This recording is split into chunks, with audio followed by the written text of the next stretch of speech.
everyone, Chris here, and welcome to my channel, and welcome to week 3 of Battle of the Readathon.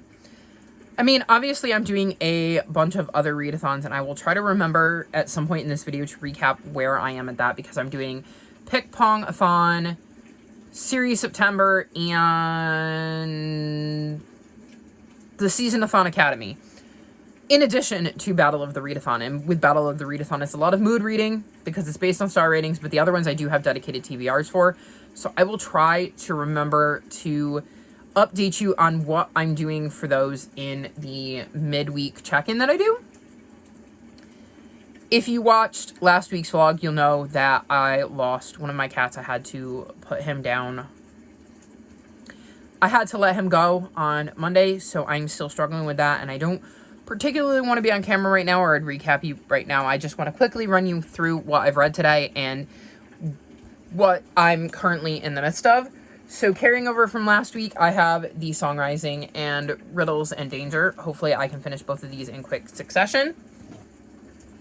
Last night I started A Hint of Mischief. This is the third book in the Fairy Garden mystery series. I'm on page 94, so decent progress. In this one we're following Courtney, and she has the ability to see fairies, and she runs this like fairy garden shop. In this one, a famous actress has shown up in town, and she is in town because a local is throwing a birthday bash for an old sorority sister, and apparently this famous actress Farrah knows the birthday girl and is going to be part of these celebrations. But unfortunately, she's going to end up murdered, and the daughter of a friend is going to be one of the main suspects, so Courtney ends up getting involved to help clear her friend's name. I'm enjoying this so far. This series is growing on me as I continue to read it, so I'm very curious. We've only just had the death, so we're still just getting into the nitty-gritty of what happened, why, who are the suspects besides her friend's daughter. So we'll see where this goes. So far, I'm enjoying it, and I'm curious to see how things play out. The other book I started last night is In the Hall with the Knife. This is a clue mystery, and I've read it before, and I'm on page 67. And we're following the characters from Clue. So we have Scarlet and Plum and Peacock and White and Green and Mustard. Our main character is Orchid, and I think she is a character in a different version of Clue. Though don't hold me to that, but they're basically all at this boarding school, and a massive storm has cut them off. Their school is in a pretty isolated setting, and these guys are all stuck there, and I'm pretty sure Mr. Body is going to end up dying. I think that's what happens. They definitely end up with a dead body, but I think it's of Mr. Body, which makes sense because that's whose murder you're trying to solve when you play Clue. So I'm remembering details as we go along, but I pulled this out of my TBR jar, and I wanted to read the second one, so now I have the first and second one, and I can finish the third one next month, which would complete the trilogy, which sounds like a plan to me. So I'm enjoying being back in this. And then, of course, I have 3 books that I keep, not picking up. The first being Skating on Mars. I'm like 30 pages into this. The second being We Speak in Storms. I think I'm like a little over 100 in this, and I just have not picked it up because it deals with tornadoes, and I need to be in the right headspace to read something like that. And then The Will of the Many, which was the last book I didn't finish on my TBR last month, and I haven't picked this back up because I was forcing myself to read it, so I wasn't enjoying it as much, and September just hasn't gone the way I wanted it to, so I haven't picked it back up and gotten back into it. But hopefully I can maybe get to these 2. Plus, I have 88 million other books floating around my house that I would like to get to. So we'll see what we can do this week. Again, my main focus is star ratings. Yes, I have a lot of books I need to get to for like Phase 10 or for one of my various readathons, but I'm hoping to amass all the points I can, so hopefully I read nothing but amazing, wonderful 5-star reads. That's the hope. That's the goal. We'll see how it goes. And I'm going to go. I will try to remember to give you an update on my readathons when I check in midweek. And yeah, hopefully I find some new faves.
is the 23rd of September, which means week 3 of Battle of the Readathon is over. I fail miserably at checking in. I just did not have the spoons for that this week. It's been a rough week, though not as bad as last week. But it hasn't been great. I worked on editing Vlog 101, which is from the second week in August, and he popped up in it a few times, and I'm trying to get back on track because I have something special that I would like to do before the end of the year, and I can't do that if I don't get caught up, or it would be easier to do if I get caught up. So I'm trying to do that, even though it's kind of hard because Chester is in several of my B-rolls, and he literally was in one of my clips because he was in my bed that day. So it hasn't been the easiest weekend in that sense. So I'm still struggling with that, which I think anybody who has a pet totally gets. And then I legitimately thought that it was the 24th through the 30th for the final week. So I was going to check in yesterday until I realized, like, the 21st. Yesterday being the 21st, until I realized that this week ended on the 22nd, so there was really no point by the time I realized that, because I would have only had, like,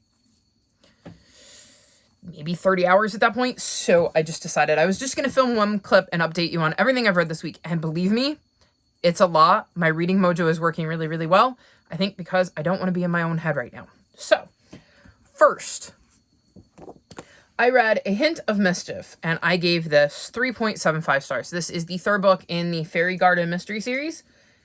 And in this book, we're following Courtney. And she owns a fairy garden shop, and she has the ability to see fairies. And in this one, a famous actress is going to be in town for a sorority sister's 40th birthday bash. And when she ends up dead, a friend of Courtney's gets accused, and she has to kind of dig into it.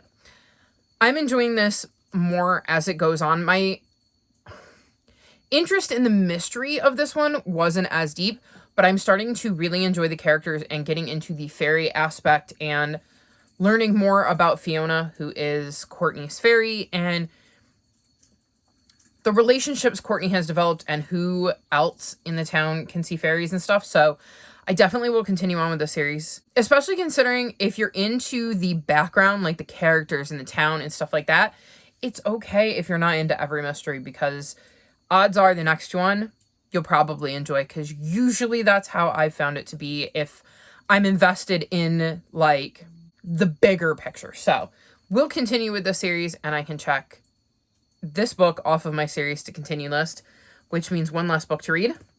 Then I read My Shadow is Purple, and I gave this 5 stars. So I had seen on the news something about a teacher getting in trouble or fired or suspended or something for reading this book to their class because of the fact that it would fall under the whole LGBTQIA plus category. And, well, as we all know, there are certain swaths of our country that thinks that's very, very bad.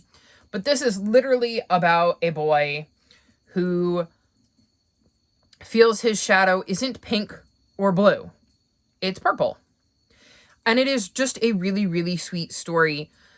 And while I can see how you might interpret it as he doesn't feel like a boy or a girl, especially considering if you can see his shadow has a bow tie and a skirt, I think there's another important message in here, because he talks about how boys are strong and girls are sensitive, but has a scene where he talks about how his mom is strong and his dad is sensitive.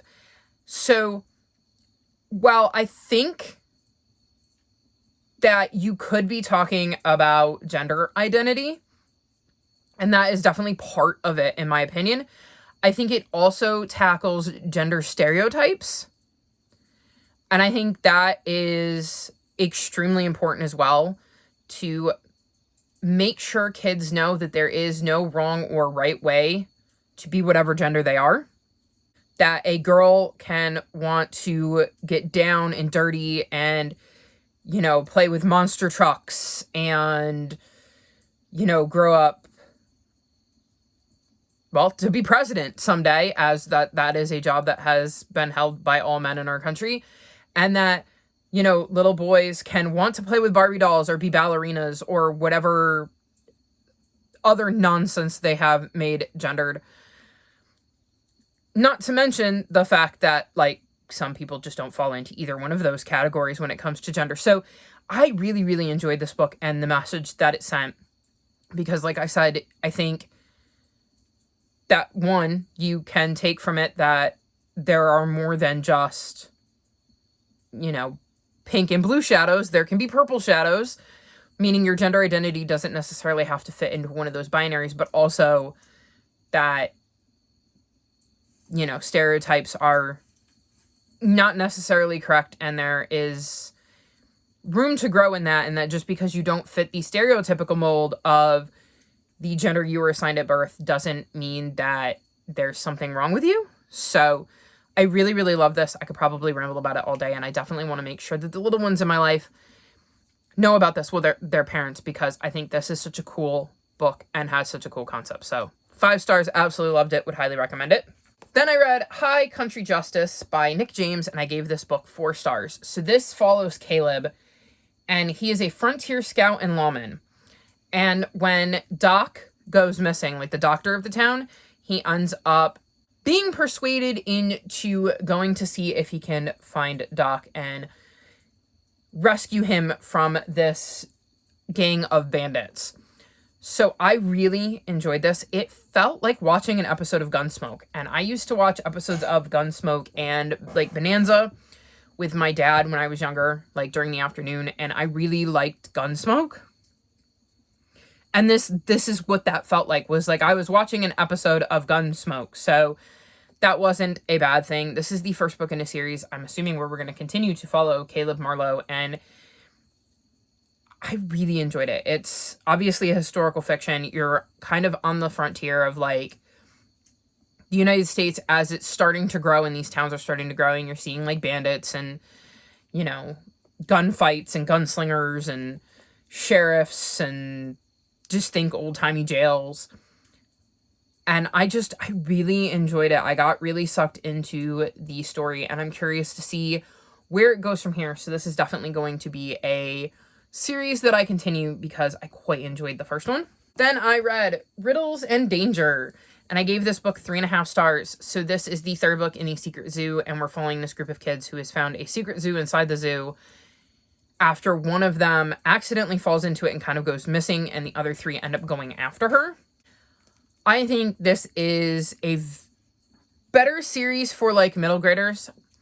I don't anticipate any of the books getting 4 stars. I think it is solidly in the 3-star range, but I'm enjoying it. I think that I would have enjoyed it a lot as a kid. It feels like the kind of book that would have really connected with me when I was a middle grader.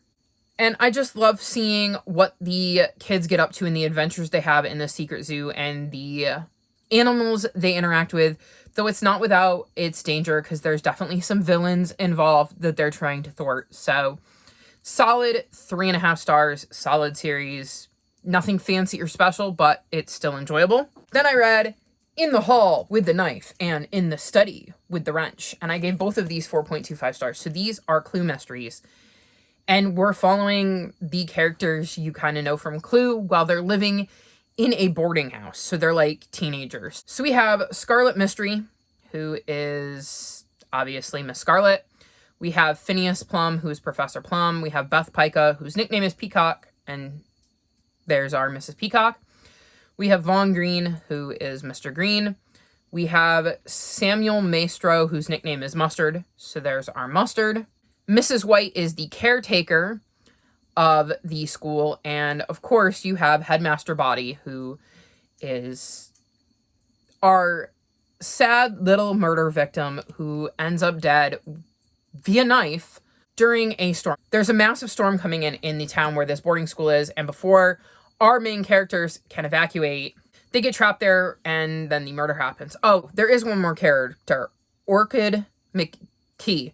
She is, I think, the first POV we get. And I have no idea how she fits into the greater Clue lore, because the Clue games I have played do not have an orchid in it. But yeah, that's what happens in the hall with the knife. And then we have its sequel, which follows the events of In the Hall with the Knife, and we kind of continue the story. There's one book left in the series. I've already requested it from the library. I'm very excited to see how this story turns out, because this one left on a huge cliffhanger. I think I like this one more upon my reread, because I read this, I think, early into getting back into reading, so I was still trying to figure out what I liked and what I didn't, and my tastes have changed massively since like 2018, 2019 when I got back into reading, so I think I enjoyed this more. And I also think it was the exact right book at the exact right time, which can sometimes help with the rating. So really enjoyed this, and if you're into Clue, you might want to check these out, especially if you like YA mysteries. So would recommend if that is your jam. Then I read Percy Jackson's Greek Heroes, and I gave this book 4 stars.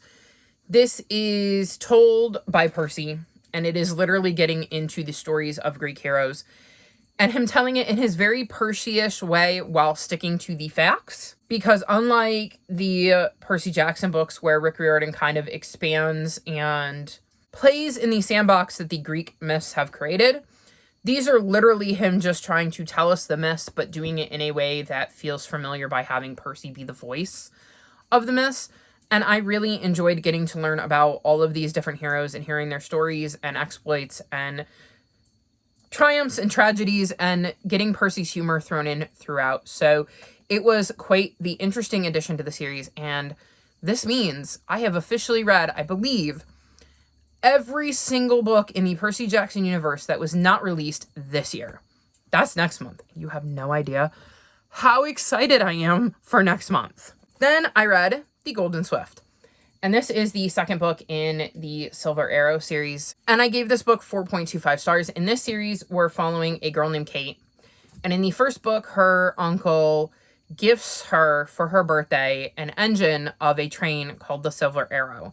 And she soon finds out that this train is a bit magical, as it is able to traverse these random tracks, pick up carriages, and is on a mission to help rescue animals in dire straits and bring them to a safer location.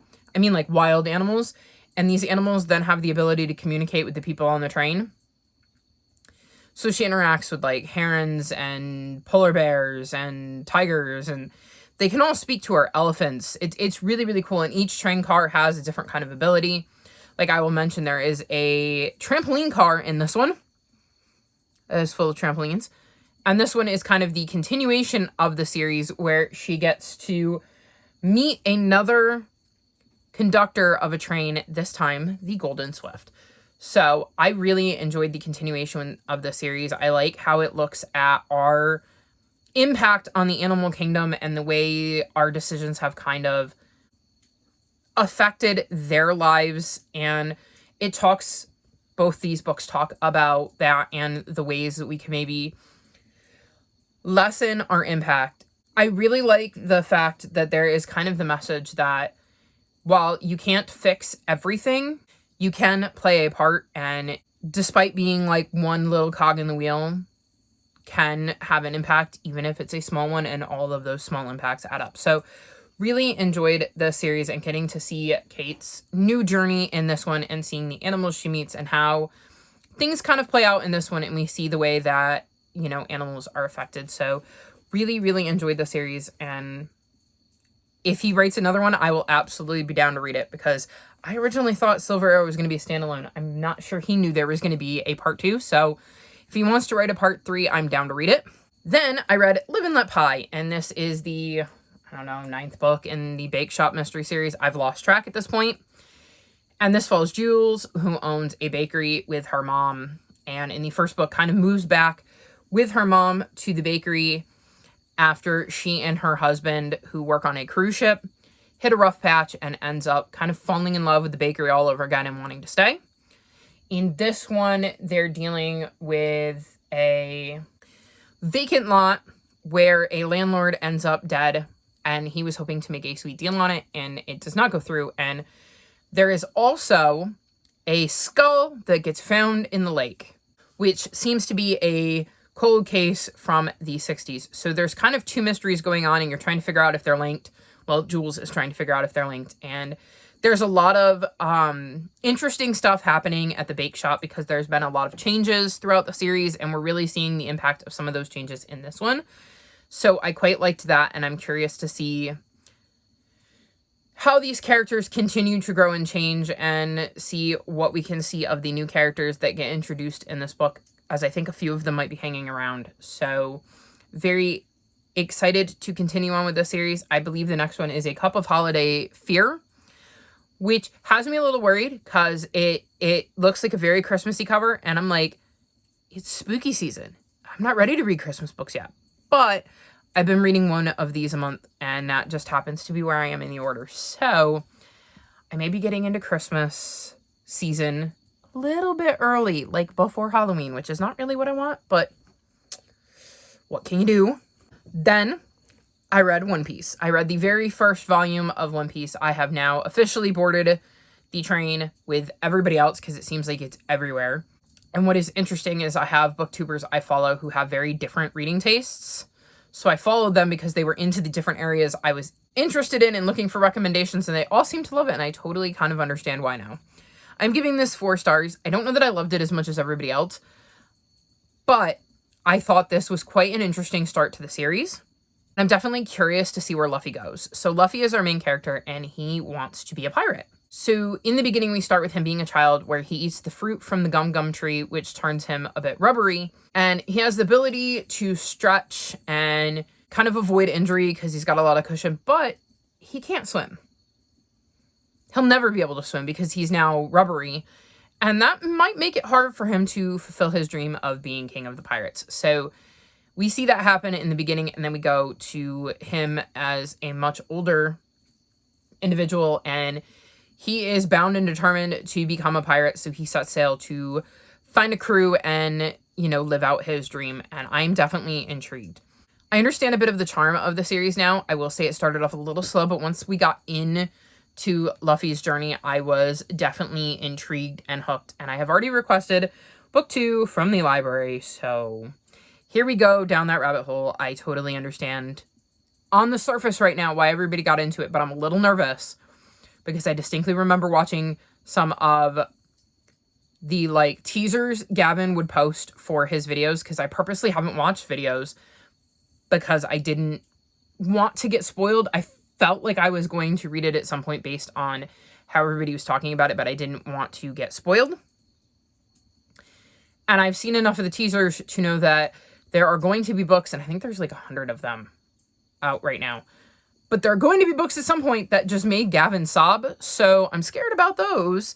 But I don't know that they're right off the bat, so I think I have a little while before I would get to the ones where, crying happens. But I've been there before. It happens with the Warrior series. I will warn you right now, if you get into the Warrior series, which I highly recommend you do because it's an amazingly brilliant middle grade series, it will make you cry. The Aarons are very, very good at writing scenes that will make you cry. So I wouldn't be surprised if the same happens here, where you kind of get so attached to the characters that when good or bad things happen to them, you get emotional. So looking forward to checking out more of this series in the coming months and into next year. And then the last book I finished, yes, we finally reached the end, is Poirot Investigates. And this is a book in the Hercule Poirot series by Agatha Christie. And I gave this book 4 stars. This is a bunch of short stories that feature Poirot and different mysteries he investigates. It was not my favorite because I struggle with short stories, and especially with mysteries, but I did enjoy a lot of them, and seeing kind of how he very quickly put the pieces together and how kind of obvious it was. But I will say I'm definitely looking forward to the next book in the series, which I think is One Long Mystery, because I miss the ability to kind of sink my teeth into it and really puzzle it out myself. And for the most part, these were happening so quickly that I was struggling to gather all the details because I'm just not as good of a detective as Hercule Poirot. So I definitely will continue on with this series at some point, and I'm quite excited to have picked this up.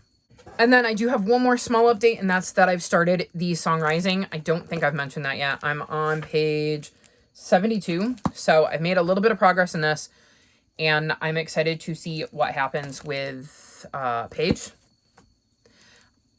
and where things are going to go for her and her friends. So we'll see if I can get to this next week and wrap that up. So that is my update. I know I said something about updating you on my readathons and then promptly forgot. I'm trying to think. Okay. Where is my notebook? I have my notebook out because... yes. Okay, so I have my notebook out because I write down prompts and notes for TBRs, and this is my TBR notebook. So, I will not have Pick Pongathon because I literally picked the books as I was getting my prompts, so I didn't write those down. But for series September, I finished Recommended by reading One Piece. I finished Finish a Series by reading Dead in the Shop. I finished New by reading Fire Song. I finished Old by reading Poirot Investigates. I finished Double by reading Percy Jackson's Greek Heroes and Percy Jackson's Greek Gods. And I have read one of the 3 books I'm reading for Triple because I read the 3rd book in the Secret Zoo series, which means to finish that, I need to read the 4th and 5th book in the Secret Zoo series. I need to read Autumn Republic for Chunky Book. I need to read Going Wild for Stardust series, and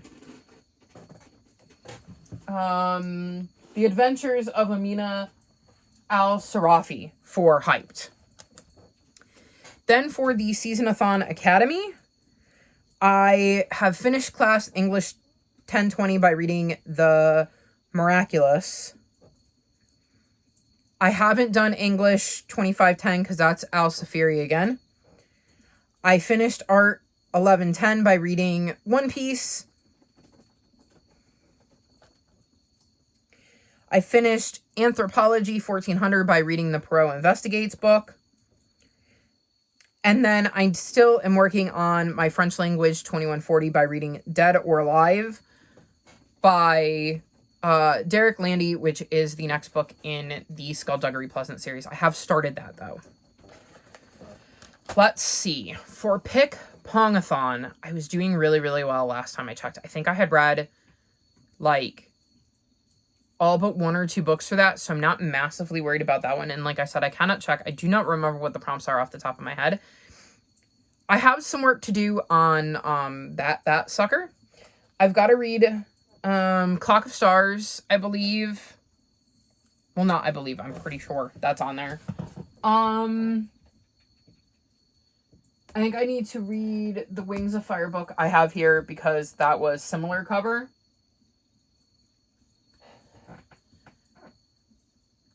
And then maybe the Autumn Republic? I'm not sure. Like I said, it probably would have been smart if I had actually checked. But I'm feeling all right. If I can have another week like I did this one, where I read 12 books in 7 days, I'm going to be golden. So, especially considering I have an 8th day. So I'm feeling rather confident that I'm going to be able to finish my TBR and my many, many TBRs, because I did 4. But we shall see. I'm very excited about the possibilities. And, oh, the song Rising is on my Phase 10 TBR. Right.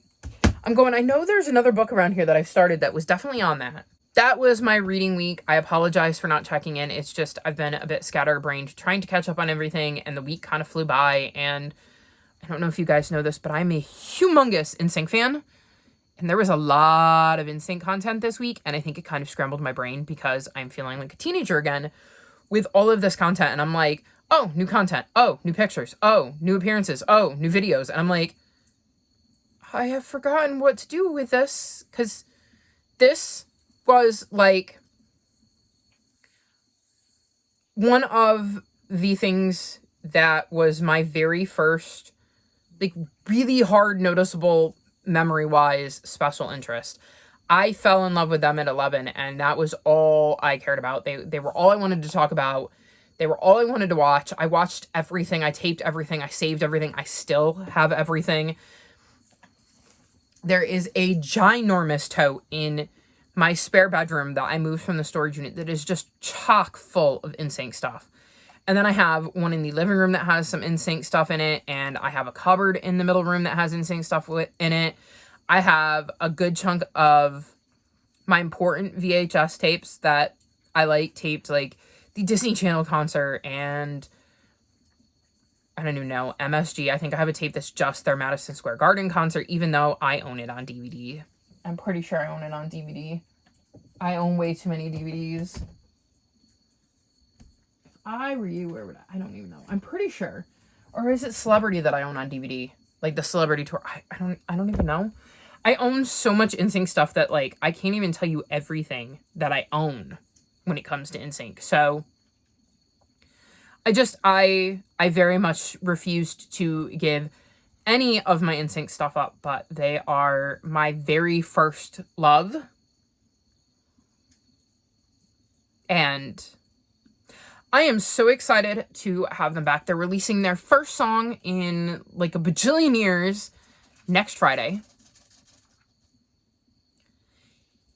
And the interesting part about that is next Friday is the anniversary of my mom's best friend's death, and she was like a second mom to me.